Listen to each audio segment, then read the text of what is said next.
Hey there, my name is Dampier and welcome to thunderbaytrees.ca, and today we are shooting episode 1. And today we're going to talk a little bit about watering your trees. If we have a perennial gardens or vegetable gardens, we do think of watering those. It's something we do, but for some reason we often neglect our trees. Now a few days ago, you can probably see these hemlocks, little hemlocks. I planted these a couple years ago, just behind me here, and a couple days ago I watered them.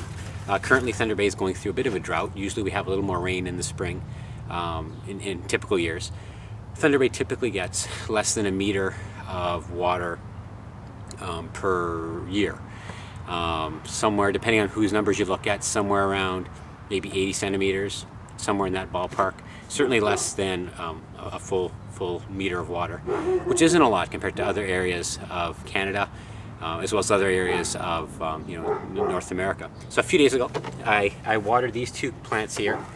With one of these, this is about a gallon or so, and I put down about 5 or 6 of those. So we're looking at about 3 gallons.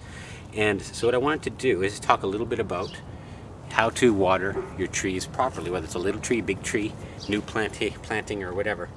Now I cut this little so you can see that horizon out of there. It's pretty dry, crumbly. This is from an area that wasn't watered. This was just baking in the sun, a little bit of grass here and a little bit of soil. And the problem is that it's very dry. Now when we water, and I think this is also true when we water our gardens, we'll put a little bit of water down, looks kind of wet, but then when we put your shovel into the ground, maybe half an hour or an hour after watering, you realize that you probably have about that much water, or sorry, that much soil that's actually wet and the rest is bone dry. Not very helpful, because most of the roots, well, with this grass, for example, and often grass roots compete directly with tree roots, because along the surface, just underneath the surface of the soil, like let's see if this is the surface of the soil here, the tree roots are in direct competition with the grass roots, the lawn roots. So the deeper down you get the water, and if you can get that water down 6 or 8 inches, your trees are happier, your lawn's happier. Whereas if you just put a nice light little watering, not much happens. Some of it gets evaporated off, and your grass isn't happy and your trees aren't happy either.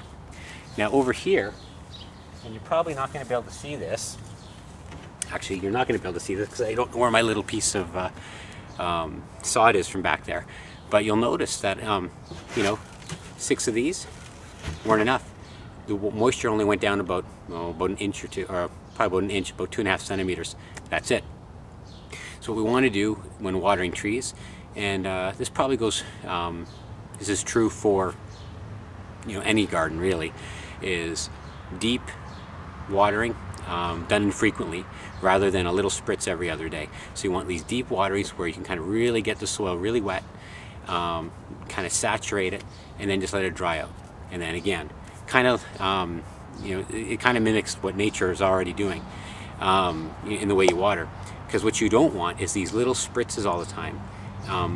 Because what will happen is it'll encourage the roots just to hang out near the surface, and then if it does get into a drought situation, those roots will start dying off because they're getting desiccated and they don't have the moisture they need, and then the overall plant suffers, and you have unhappy trees, and nobody wants unhappy trees. At least I don't. Till next time, my name is Dampier, and thanks for watching thunderbaytrees.ca.